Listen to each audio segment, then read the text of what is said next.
Isang kolektor ng bilis, namamahiya at galit daw na naniningil sa isang borrower na nagkautang ng halagang 2,500.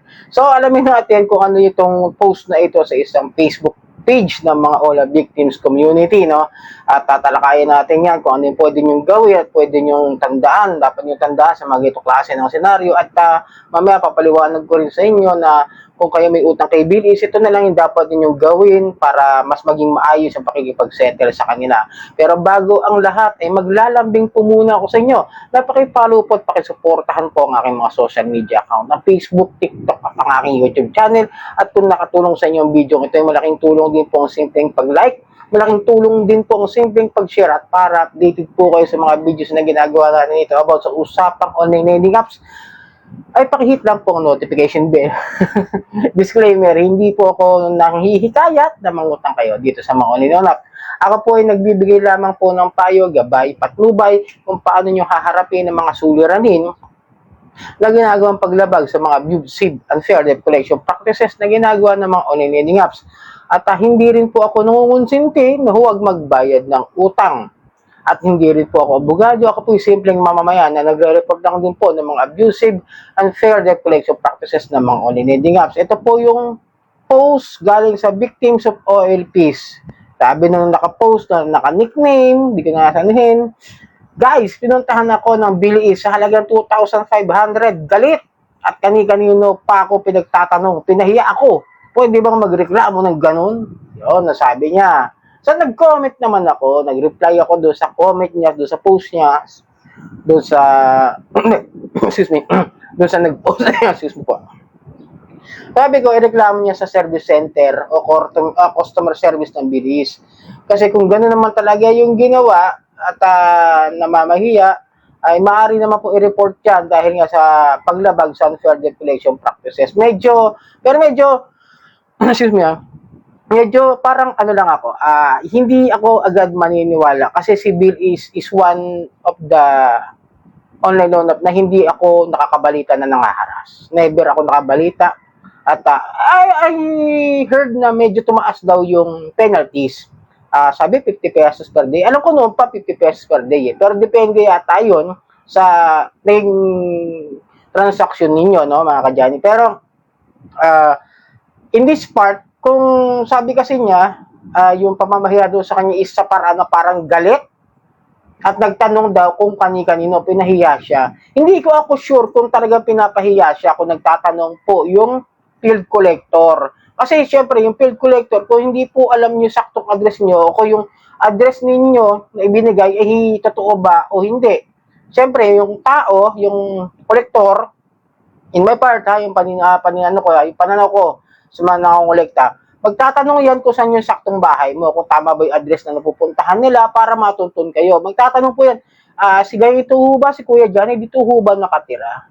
Kasi may kailangan lang po ako. Kung ganun yung pagtatanong, parang wala akong makikitang pamamaya. Pero kung sinasabi na, si ganito po ba, dito ho ba nakatira? Kasi laki ho ng utang sa amin, hindi ho nagbabayad. Medyo ibang usapan na yon. Pero kung ang tanong niya is ganun lang, katulad sabi ko noong una, may kailangan lang ho akong ipagbigay alam. Kahit dahil po meron po kaming isang transaction na kailangan siya lang po yung nakakaalam nun. Parang yung sa akin nangyari, no? Mga ka-Johnny. May nagpunta doon sa bahay namin sa Caloocan, tinanong lang ko doon ako nakatira. Yes, inamin naman, nakapag doon ako nakatira. At nagtanong lang kung saan yung aking trabaho, kung saan ako pwedeng mapuntahan in the weekdays kasi nga hindi ako nakakausap. Pero sabi naman ng kapatid ko, wag na ho kayo magpunta ron at umuwi naman ho dito yung kada linggo. So yun, by that part, the collector agent, nag-iwan ng demand letter at pinaalam sa akin ng kapatid ko. Ganun po yung nangyari, no? Para sa akin, hindi ho pamamahiya kung nagtatanong sila kung saan yung isaktong tirahan mo para malaman nila kung kanino sila makikipag-usap. Kasi tayo may utang, obligasyon nating bayaran. Kasi mostly, no, ako, minsan, hindi ako agad naniniwala din sa mga post. Hindi ko kinakampihan yung mga hindi nagbabayad ng utang, ha.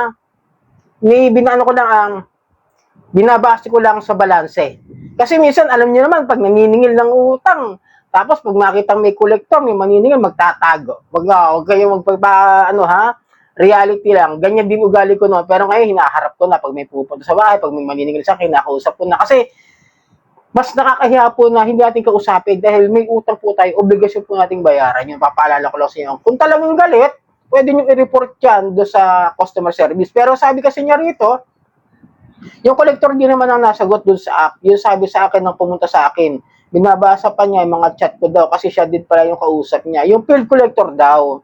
At isa pa, no, inamin naman talaga ng bill is na meron silang field visitation. Ayan po, sa post mismo ng Bilis page yan. No? Ito, sabi ng Bilis, meron po talaga kaming mga field collector na naka-assign sa mga address kapag may mga overdue. O, ayan, no? Sinabi naman, pakita ko sa inyo, di ba?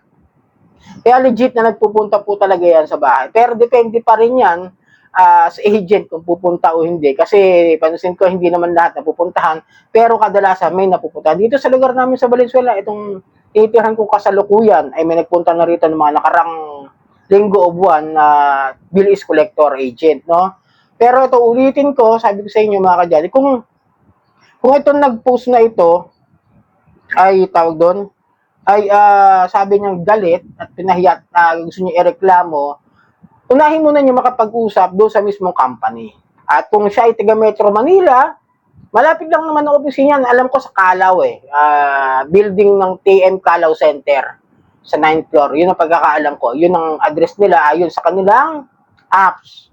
Okay? Para kung sakasakali may reklamo talaga kayo doon sa collector agent na dahil namamahiya, galit at nangaabuso ng inyong karapatan, pwede nyong puntahan ng personal. Kung talaga may reklamo kayo. Kasi minsan, nagre-reklamo sa post kasi baka mamaya iba yung kwento ng agent. Baka mamaya nagtanong lang, o di ba? Hindi ko kinakampihan yung agent, ha?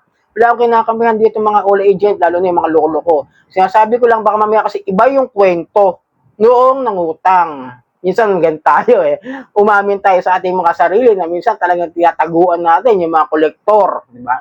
Kaya sabi sa inyo ako mga kadyay, maniwala ko sa hindi. Pag ako nakaka-receive ng mga demand letter, ako na ako tumatawag.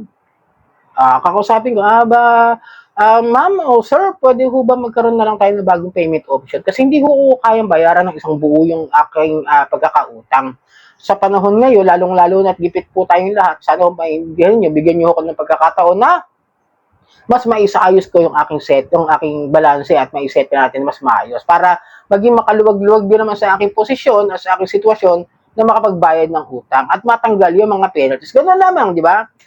Kasi ang hirap din sa atin na pag siningil, ulitin ko, real talk lang dahil ito magiging balanse ako sa video na ito. Kasi ang bilis, alam ko talagang wala akong nakitang report na ng haras even sa mga mass filings. Kung sinasabi niyo interest, makapal daw ang, kumakapal daw yung interest o dumalaki yung interest dahil sa 50 pesos per day, pwede naman nilang i-waive yan sa pagkakaalam ko. Just na promise to pay sa pagkakaalala ko. So sana nakatulong video ito, may pagpapaalala lang po ito. Hindi po ako nagtuturo na huwag magbayad ng utang. Harapin niyo po kapag may punta sa inyong mga collector agent at makipag-usap lang na maayos at huwag hindi natin taguan, ulitin ko. Kasi ako, sanay ho ako na pupuntahan sa bahay. Okay, sana nakatulong video ito. Muli, maraming po salamat sa ulitin.